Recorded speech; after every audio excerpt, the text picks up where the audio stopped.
अब तक दहेज के लिए मरती रहेंगी बेटियां। कब सच होगा सरकार द्वारा चलाया जा रहा अभियान बेटी बचाओ बेटी पढ़ाओ। बेटियों को बचाना तो दूर, उनकी हत्या के बाद हत्यारों को पकड़ा तक नहीं जा रहा। हत्यारे खुलेआम घूम रहे हैं, पुलिस धरे बैठी है हाथों पर हाथ। मृतक बेटी के परिजनों ने लगाई पुलिस प्रशासन और नेताओं पर गंभीर आरोप।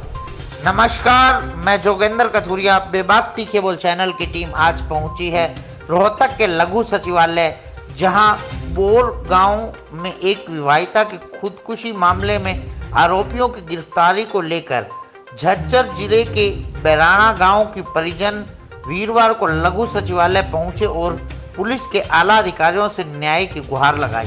परिजनों का कहना है कि इस मामले में सिर्फ एक ही आरोपी की गिरफ्तारी हुई है, जबकि बाकी 4 आरोपी खुलेआम घूम रहे हैं और धमकी भी दे रहे हैं। गौरतलब है कि झज्जर जिले के बैराणा गांव की प्रीति की शादी करीब 3 साल पहले बोर गांव के रवि के साथ हुई थी। रवि भारतीय सेना में नौकरी करता है।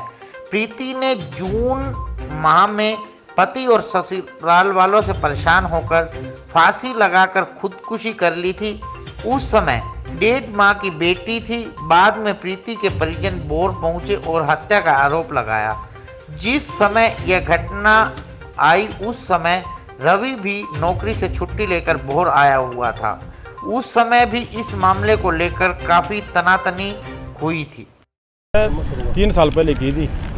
3 साल के दौरान उन्होंने मेरी लड़की को बहुत ज़्यादा तंग किया दहेज के लिए और बार बार परेशान करते थे। अभी कुछ दिन पहले मेरी लड़की ने एक लड़की को जन्म दिया था। तभी उनकी मांग थी कि उसके ससुर ने मांग किया कि मेरे दामादी के लिए चैन देना और मेरी लड़की के लिए कुंडल देना और मेरे लिए कुछ पैसे नकद देना, ऐसे ऐसे करके और बार बार डिमांड करते रहते थे। उनको मैं जितनी मेरी हैसियत के हिसाब से मैं उनको देता रहता था, लेकिन इतना देने के बावजूद भी उनको रास नहीं आया और मेरी लड़की को आखिर मार ही दिया। कुछ दिन पहले मैंने अपने लड़के की शादी की थी, करीब 4 महीने पहले। तो उन्होंने शादी के दौरान भी जो मेरी लड़की का पति था, उन्होंने डिमांड करी थी कि मैं शादी में तभी आऊँगा, मतलब मेरा लड़के की शादी में तभी आऊँगा जब मेरा सोनिया कड़ा बनवाओगे। सोनिया कड़ा बनवाने के बावजूद भी इन्होंने मेरे लड़की के साथ ऐसा किया, अगर मेरा कड़ा नहीं बनवाओगे तो मैं भी नहीं आऊँगा और आपकी लड़की को भी आप शादी में नहीं आने दूंगा। मैंने अपनी इज्जत के लिए उसका कड़ा बनवाया और जो भी मेरे से होया मैं सब कुछ करता रहा, सब कुछ देता रहा। सब कुछ देने के बावजूद भी उन्होंने मेरी लड़की को मार दिया और उसको फांसी पर लटका दिया और उसका केस बनवा दिया कि सुसाइड किया हुआ है। क्यों? और बोलते हैं कि हमारी पहुँच है, उनका कोई सतीश नांदड़ा हम जानते नहीं है और उनका सरकार में कोई हाथ है। इसके कारण से उनके साथ में कोई कार्रवाई नहीं हो जा रही। इसमें दोषी हैं उसका पति रवि और उसकी सास कांता, उसका ससुर नरेश और उसकी ननद ज्योति और ज्योति का पति अनिल, ये दोषी हैं। इनके खिलाफ कोई कार्रवाई नहीं की जा रही। मैं करीब 2 महीने से सभी के सामने हाथ पैर जोड़ चुका हूँ। IG, DIG सभी के पास में अपना ज्ञापन सौंप चुके हैं, लेकिन अभी तक कोई कार्रवाई नहीं की जा रही। मुजरिम खुलेआम घूम रहे हैं, खुलेआम धमकी दे रहे हैं हमारे घर आके और बोलते हैं कि हमने तो 9 लाख रुपए दे रखे हैं और फूक देंगे। ऐसे तो फिर पैसे वाला ही रहेंगे, गरीब का कोई नहीं होता क्या। और मैं तो यही अरदास लेकर आया हूँ न्यूज़ चैनल से या प्रशासन से, मैं यही अरदास चाहता हूँ कि मेरी लड़की को न्याय दिया जाए।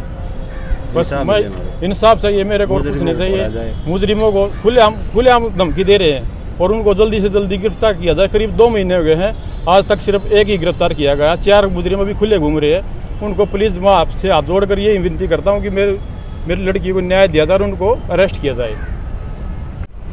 क्या मामला था जी? जी, मेरी बेटी को मार दिया इन लोगों ने दहेज के लालच में।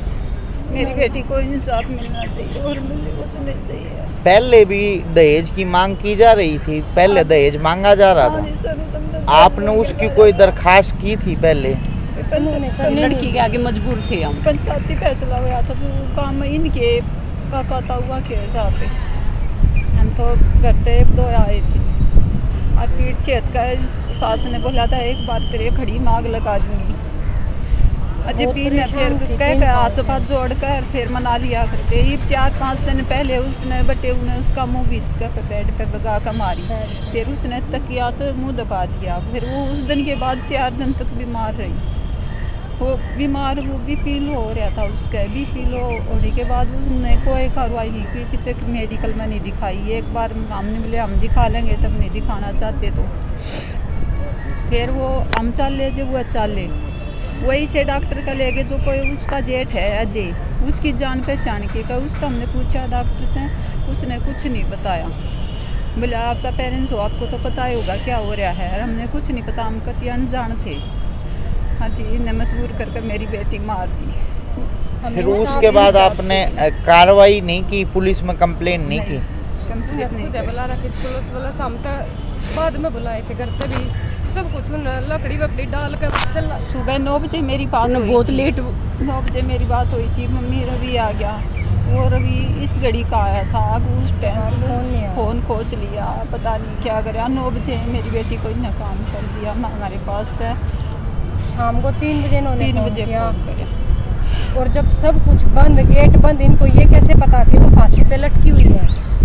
ये बिल्कुल कमरे के अंदर लाइट भी बंद, पर्दे उड़े हुए, ये कैसे पता फांसी खा ली? ये बोले कि मम्मी प्रीति तो फांसी पे लटकी हुई है, आप आ जाओ। मम्मी बोली गेट वगैरह तोड़ लेने वाला। नहीं मम्मी मैं गेट नहीं तोड़ूं। क्यों नहीं तोड़ा उन्होंने गेट? उनको नहीं पता थी, उनको उसकी जरूरत नहीं थी। इतनी फालतू थी क्या हमारी? 3 साल से इतने परेशान, मैं उनकी भाभी हूँ, 3 साल से इतनी परेशान कर रखी थी और अभी भी उनका कुछ नहीं हो रहा। और सरेआम अभी भी धमकी दे रहे कि कर लो हमारा, क्या करोगे हमारा, अभी भी कुछ नहीं कर पाए तुम। ये हमारी सरकार है, शुरू से ये डिमांड हो रही थी उनसे हो नहीं सकता। हमारा क्या बिगाड़ लेंगे हम, तो फिर अपने की शादी कर लेंगे, हमारा क्या ऐसी क्या मजबूरी हुई जो उन्होंने सुबह सुबह इतना 1 करोड़ का प्लाट वे बेच के आया? ऐसे कहा उन्होंने इतने बोल रहे हैं अपने उनके घर वाले, क्या बिगाड़ा उनने हमारा? हम कुछ नहीं कर सकते हमारा वे, हम तो और भी आगे आगे हमारी सिफारिश है, क्या बिगाड़ लेंगे वे हमारा? तो शुरू से डिमांड हमने बहुत कुछ दिया, लेकिन उन्हें फिर भी उनका पेटा नहीं भरा। हमने इतना दिया, बाद में भी शादी थी लड़के की, उसमें बोला हम कड़ा लेंगे, हमने कड़ा भी दिया, लेकिन सर उन्होंने हमारी फिर भी हमारे लड़के के साथ ऐसा किया। आप क्या लगते हो जी? मैं उसकी काकी लगूं।